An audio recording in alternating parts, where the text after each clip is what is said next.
Kutipan babat Tanah Jawi tentang Geger Pacino, episode ke-13. Tumenggung Martopuro dikabarkan berbalik membela pasukan Cina. Di Semarang, Adipati Jayaningrat dan kawan-kawan sudah bertemu dengan Tuan Kumendur. Adipati Jayaningrat dan rombongan disambut dengan hangat dan penuh hormat. Setelah bertemu Kumendur, Ki Adipati segera minta pamit untuk memukul pasukan Cina di Tanjung Welaan. Tuan Kumendur memberikan bekal bubuk mesiu dan arak. Perjalanan pasukan Adipati Jayaningrat sudah sampai di Demak. Di sebelah timur kota mereka membuat markas. Adipati Demak, Tumenggung Wirosastro dan kawan-kawan sudah bergabung ke markas Ki Adipati Jayaningrat. Raden Martopuro sudah menerima surat dari Ki Patih. Isinya pesan agar Kapitan Singseh segera diberitahu akan ada pasukan besar dipimpin Wadono Bupati Pesisir Adipati Jayaningrat. Sementara itu di Tanjung Welaan sudah terdengar kabar kedatangan Adipati Jayaningrat yang membawa pasukan para bupati. Bersamaan waktunya datang utusan Raden Martopuro secara diam-diam menemui Kapitan Singseh. Kapitan Singseh mengumpulkan para pembantunya, Sabuk Alu, Cek Macan, Cek Epo, dan Cek Eti. Kapitan Singseh berkata, "Nah, saudara semua, utusan Sang Raja mengabarkan bahwa para bupati sudah datang. Kita akan segera menyerang Loji Semarang. Ayo kita bagi tugas. Barisan kita bagi menjadi 2 bagian. Raden Martopuro sudah mengirim surat, isinya perintah rahasia. Kalau kita tidak memberi tanda, kalian tak dipercaya. Nanti bisa disalahkan yang punya negeri. Menjadi repot kita nanti." Cek Epo berkata pelan, "Bila setuju, Tuan Adipati Jayaningrat juga dikirim surat yang menyatakan bahwa orang Cina berada di bawah perintah Sang Raja." Kapitan Singseh menukas, "Engkau ini mengapa kecil hati? Itu para bupati datang memang akan berperang sungguhan. Sudah, mundurlah jadi koki saja. Jangan ikut berperang. Mereka datang itu kan atas perintah Sang Raja. Mustahil kalau tak diberi pesan. Dalam surat Raden Martopuro sudah disebut bahwa para bupati pesisir sudah diberi pesan." Cek Epo merasa malu. Dalam hati bersumpah akan mati di medan perang menjadi tumbal prajurit. Kapitan Singseh lalu membagi pasukan. Sabuk Alu, engkau lewatlah lautan. Si Eti dan si Macan mendaratlah di Kaliwungu, di pantai Karanganyar, lalu berbelok ke Semarang.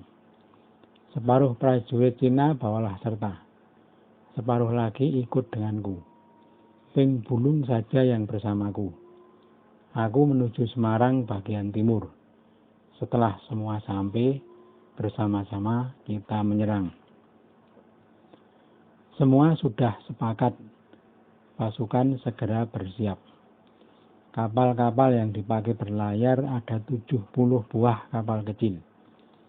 Semua sudah naik ke kapal, dipimpin Sabuk Alu, Cek Macan, dan Cek Eti.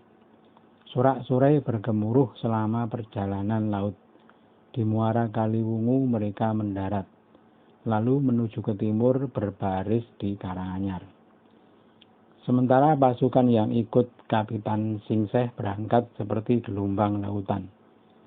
Seorang Cina peranakan Pati yang ditunjuk sebagai panglima garis depan. Masih muda dan pemberani. Wajahnya tampan dan tak takut mati. Itulah yang namanya Ngabei Ping Bulung. Sepanjang perjalanan mereka bersorak-sorai. Pasukannya terdiri dari 3.000 prajurit. Di kubu pasukan Kartosuro, Raden Martopuro sudah datang dari selatan dengan membawa 300 prajurit berkuda. Raden Martopuro menghadap Adipati Jayaningrat dan berbisik-bisik. Keduanya lalu berbagi selamat. Tak lama kemudian mereka berpisah. Raden Martopuro menyusul pasukan Kapitan Singseh dari belakang dengan duduk nyaman sambil berpayung putih. Raden Martopuro kemudian dikabarkan telah berbalik menyeberang ke kubu Kapitan Singseh. Adipati Jayaningrat sudah bergerak melewati Demak. Tujuan mereka ke Lamper.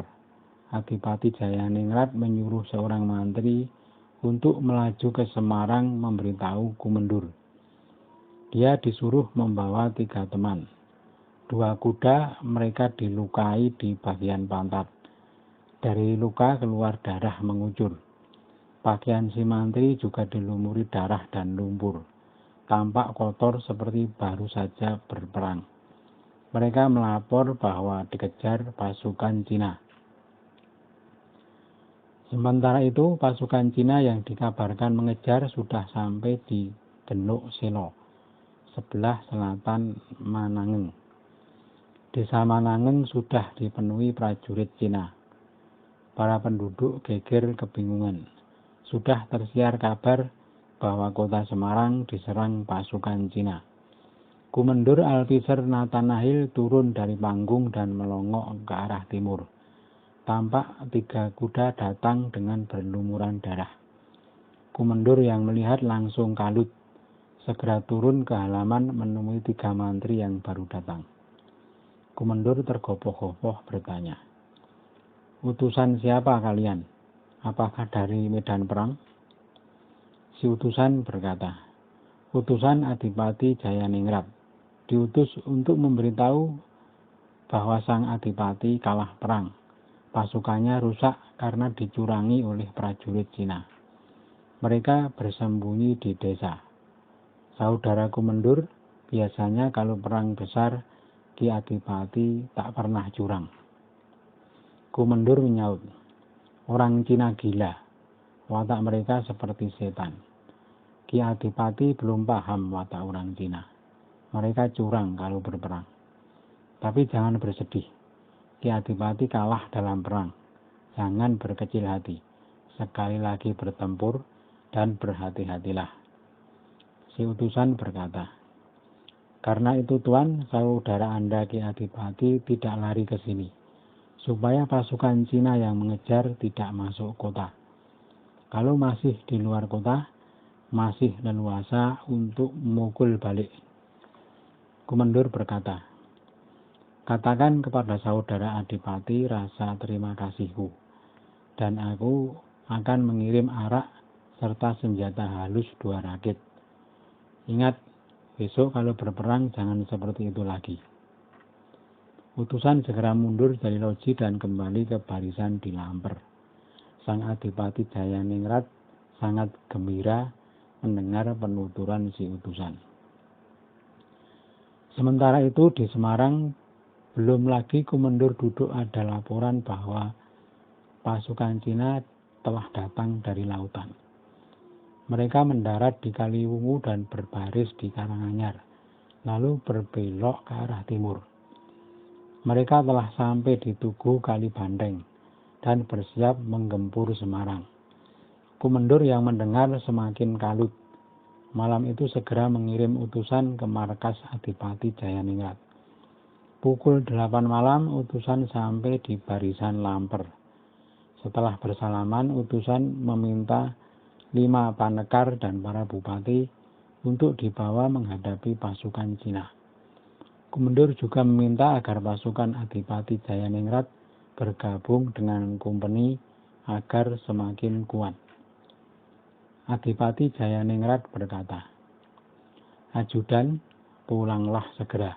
Katakan kepada Tuan Kumendur perihal permintaannya agar aku bergabung. Aku sedang mengirim utusan ke Kartosuro untuk meminta perintah selanjutnya dari sang raja. Karena kemarin aku kalah perang, maka aku melapor kepada sang raja. Sekarang aku dalam penantian perintah selanjutnya. Apakah harus bergabung dengan pasukan Kumpeni atau tetap berada di sini? Baru nanti malam utusan datang dari Kartosuro.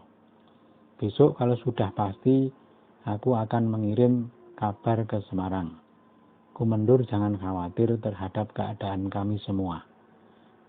Aturkan salamku untuk Kumendur. Ajutan yang diutus segera minta pamit dan malam itu langsung bertolak ke Semarang.